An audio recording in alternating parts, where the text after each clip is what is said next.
Just days before the movie hits theaters, Nintendo dropped a bombshell. Fox McCloud, the Star Fox himself, is in the Super Mario Galaxy movie. Not a background Easter egg, not a blink and you miss it cameo, a full character reveal, with his own poster, dropped 1 week before the movie hits theaters on April 1st. And we also found out that Glen Powell, one of the bigger actors right now, is voice acting him. That's how seriously they're taking this. And suddenly, the entire internet is saying the same thing. Nintendo is building their own cinematic universe. We've got Mario, Luigi, Peach, Bowser, Bowser Jr., Yoshi, Rosalina, the Pikmin, and R.O.B. Yes, R.O.B. from Smash Bros. Brawl. And now Fox McCloud. That is 17 confirmed Smash Bros. Characters existing across the movie universe. A Smash Bros. Film feels less like a question of if, and more like a question of when. But here's what I haven't seen anyone talking about. What does this mean for the games? Specifically, what this could mean for open world games. Because if Nintendo goes full cinematic universe, the ripple effects on game development could be massive. And some of the franchises they're pulling into this movie universe, they are perfect for open world. So let's talk about it. Alright, let me get you up to speed real quick for anyone who hasn't been following this. The Super Mario Galaxy movie is a sequel to the 2023 Super Mario Bros. Movie, which made over $1.3 billion worldwide. It was one of the biggest animated films ever made, and it basically proved that Nintendo characters can absolutely carry a movie release. So the sequel is inevitable. The Galaxy movie drops April 1st. Same creative team. Same cast. And now they're adding Brie Larson as Rosalina, Benny Safdie as Bowser Jr., and Donald Glover, yes, Donald Glover, Childish Gambino himself, as Yoshi. But here's where it gets wild. Over the last few months, Nintendo has been quietly stuffing this movie with characters from outside of the Mario universe. First, we had R.O.B, the robot from Smash Bros., right? Then, after that, we also had the Pikmin in a promotional clip that was posted on Twitter. People thought it was a fun little nod. Then, the big reveal. On March 26, the Super Mario Galaxy social media team posted a full reveal of Fox with his R-Wing in the background. And the very next day, Glen Powell, one of the biggest actors in Hollywood right now, was confirmed as the voice. That isn't a throwaway cameo. They got a major star for this role. That's Star Fox, in a Mario movie, in space. Which honestly makes a weird amount of sense when you think about it, but the implications are enormous. Nintendo's president has said, back in May 2021, that they were interested in producing more animated films if the first one did well. And it did over $1 billion. Chris Pratt has hinted at more character surprises still to come. And now we've got characters from 4 separate Nintendo franchises. Mario, Pikmin, Star Fox, and Donkey Kong from the first film, plus R.O.B, all coexisting in one cinematic timeline. And here's the thing. We already know this isn't stopping with Mario. Nintendo officially announced a live-action Legend of Zelda movie back in November 2023. They cast Link and Zelda last summer, and it's filming right now in New Zealand. The release date is May 7, 2027, 1 year after the Galaxy movie. This isn't speculation anymore. This is a cinematic universe being built in real time. So here's my question. What happens to the games?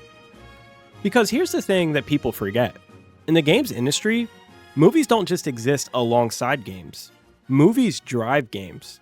When an IP blows up cinematically, publishers see dollar signs and they greenlight bigger, more ambitious projects for that IP. This has happened time and time again. Let's look at the receipts. First is Spider-Man. When Into the Spider-Verse hit in 2018, it supercharged the cultural momentum around Spider-Man. Marvel's Spider-Man on PS4 had already launched a couple months before, and it was a massive hit on its own. But the combined wave of that game and the Spider-Verse films turned Insomniac's franchise into one of PlayStation's biggest open-world tentpoles. And now we've got Spider-Man 2. We've got Venom and Wolverine in the pipeline. Massive open-world games that exist partly because the entire Spider-Man brand across games and cinema proved there was an audience hungry for more ambitious content. The cinematic success and the game success fed each other. Next is The Witcher. The Netflix series launched in December 2019. The Witcher 3, an open-world game from 2015, saw its physical sales spike 554% year over year in the US that month alone. That kind of renewed commercial interest absolutely played a role in the momentum behind The Witcher 4, which is their next big open-world project. Sonic. The Sonic movies were huge box office hits, and right around the same time, the Sonic team went and made Sonic Frontiers, the first ever open-zone Sonic game, combining open-world exploration with traditional Sonic gameplay. Now, to be fair, Frontiers had been in development since 2017, before the first movie even released, but the movies undeniably revived mainstream interest in the Sonic brand. They proved that Sonic had cultural relevance again beyond just the gaming audience, which gave Sega every reason to keep swinging big with the franchise. This is the pattern. Cinematic success gives publishers the financial confidence and the cultural justification to greenlight ambitious game projects. And in 2026, when we say ambitious in game development, we almost always mean open world. So if Nintendo is building a cinematic universe, which they clearly are, what franchises are about to get the ambitious open world treatment? I've got 4 candidates, and honestly, some of these could be the best open world games ever made if Nintendo pulls the trigger. Let's start with the obvious one, Zelda. Now, Zelda is already an open world franchise. Breath of the Wild and Tears of the Kingdom are 2 of the greatest open world games ever made, full stop. Nintendo already proved that they can compete with, and honestly embarrass, the biggest open world developers in the industry. But here's the thing, a Zelda movie isn't Rubin anymore. It's happening. It's filming in New Zealand right now.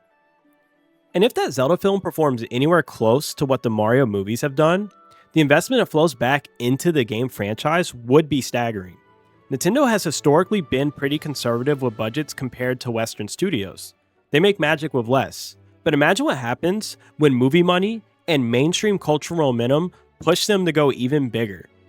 The next open world Zelda, backed by cinematic universe money and a global mainstream audience that now knows who these characters are, that's a generational game, and I think that it's coming. Okay, so this is the one that I'm most excited about, Star Fox. Fox McCloud is now in the movie universe. Glen Powell is voicing him. People are already speculating about a standalone Star Fox film, and there's rumors going around about a Star Fox game. And if that happens, if Star Fox gets the cinematic spotlight, I genuinely believe Nintendo will look at this franchise and say, it's time to go big. Because Star Fox has never had an open world game, but the IP is honestly built for it. Think about what Star Fox actually is. You've got a team of pilots exploring a galaxy full of different planets, each with unique environments, factions, and threats. You've got dogfighting in space, you've got on-foot missions, you've got a cast of characters with actual personality and rivalries. Now imagine that as an open world game. You pilot the R-Wing through an open galaxy. You land on planets and you explore them on foot. You build up the Star Fox team, upgrade your ships, and take on missions across a living solar system. And before you say, well, that just sounds like Starfield. Yeah, it does. But imagine it with Nintendo's design philosophy. Nintendo doesn't do empty. They don't do filler. Every corner of a Nintendo open world has purpose and discovery. Take what Starfield attempted and give it to the team that made Tears of the Kingdom. That's what an open world Star Fox could be. And here's the wildest part. They've actually tried this before. Star Fox Adventures on the GameCube was a third-person action-adventure game that played a lot like the Zelda games from back in the day. It actually got mixed reception, partly because of the jarring genre shift from rail shooter to an adventure game, but conceptually, it was there. The bones of a ground-based Star Fox adventure have existed since 2002. A cinematic hit could be exactly the confidence boost that Nintendo needs to revisit the concept and do it right this time and at scale. Now let's talk about the dark horse, Metroid. Samus Aran is one of the most iconic characters in gaming history. She's been in every Smash Bros. Game. And if Nintendo is pulling characters from across their roster into a cinematic universe, Samus is coming. It's not a matter of if. She's too big for the Smash Bros. Franchise to leave out. Metroid Prime 4 came out in December of 2025, and it already showed that Nintendo is expanding the scope of the franchise. They had a few open world elements, a rideable vehicle, and massive interconnected planets that you could explore. But imagine what happens if a Metroid film launches and captured that mainstream audience. The Metroid IP is absolutely perfect for open world. Think about it. You're a lone bounty hunter exploring alien planets. The series is already built on exploration, discovery, isolation, and gradual power progression, which is literally the open world gameplay loop. Picture an open world Metroid. You land on an alien planet, no hand-holding, no quest markers. You explore, you scan, you find upgrades that open new areas. The entire planet is interconnected, and the more powerful you get, the deeper you can go. It would be like if Subnautica and Halo had a baby, raised by the people who made Breath of the Wild. That game would be unbelievable. And a successful Metroid film would give Nintendo every reason to make it. Last candidate, and this is the wild card, Pikmin. The Pikmin have already shown up in promotional material for the Galaxy movie. They're in the cinematic universe. And Pikmin 4 showed that Nintendo is actively expanding the scope of this franchise. It was bigger, more polished, and more commercially successful than any previous entry. Now, Pikmin has always been a more contained experience, smaller maps, tighter levels, but you have to wonder, what could an open-world Pikmin game look like?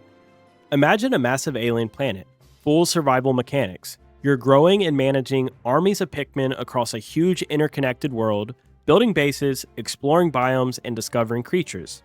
Basically, Pikmin meets Breath of the Wild meets a survival crafting sort of game. Pikmin has always been a more niche franchise. It's beloved, but it's never been mainstream. You know what changes that? A movie. If the Pikmin show up in the Galaxy movie and audiences love them, and they will love them, the little guys are adorable, that's the mainstream exposure Pikmin has never had. And that exposure could justify a much bigger, more ambitious game. Maybe even open world. Okay, so we've talked about Zelda, we've talked about Star Fox, Metroid, and Pikmin. There's one more franchise that ties this all together, and it's the one that everyone's thinking about. Super Smash Bros. If Nintendo is building towards a Smash Bros. Movie, and every sign says that they are, then I think they'll also build towards a Smash Bros. Game that matches that ambition. And I don't mean another fighting game. I mean something much bigger. Because here's the thing. Nintendo has already proved that a Smash Bros. Can work as a story-driven, explorable adventure. It was called the Subspace Emissary. It was the story mode in Super Smash Bros. Brawl, and to this day, fans consider it one of the greatest gaming experiences Nintendo has ever created. For those that have not played it, Subspace Emissary was a full story campaign where you played as characters from across Nintendo's franchises. You explored different worlds, you watch those characters meet each other, team up, fight. It had cutscenes that went insanely hard. There's a reason people still talk about it almost 20 years later. And here's the thing, R.O.B was actually a major character in the Subspace Emissary storyline. He was central to the plot. So the fact that Nintendo is putting R.O.B in the Galaxy movie, that feels intentional. That feels like they're planting seeds. Now imagine what a Subspace Emissary concept rebuilt from the ground up as a full open world game.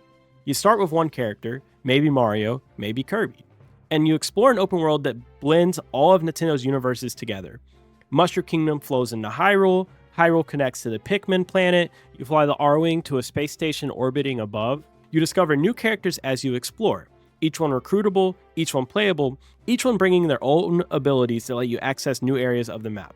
It's basically kind of like Kingdom Hearts but Nintendo, and it's open world. The cinematic universe gives every single character a backstory, a motivation, and a reason to exist within this world. That's not just movie marketing, that is world building. And world building is the foundation of great open world games.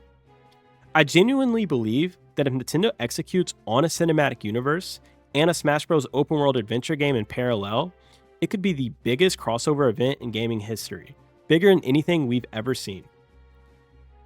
Now I need to be honest with you, because I don't want to sit here and hype you up without acknowledging the other side.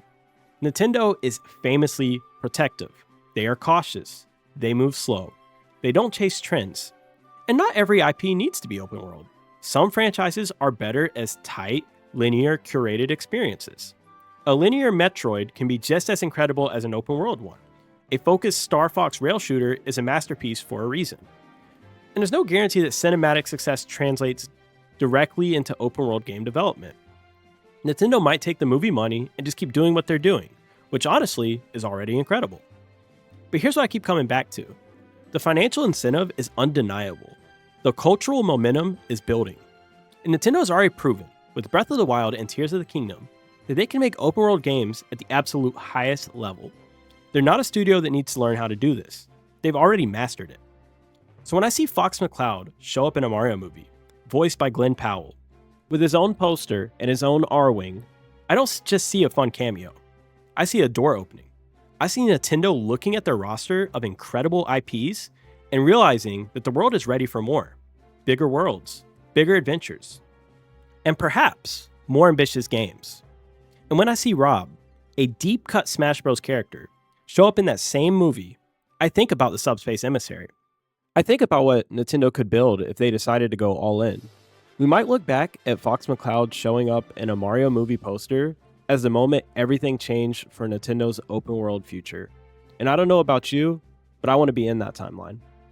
If you want to stay on top of every open world game that comes out of this, Zelda, Metroid, Star Fox, whatever Nintendo does next, hit subscribe.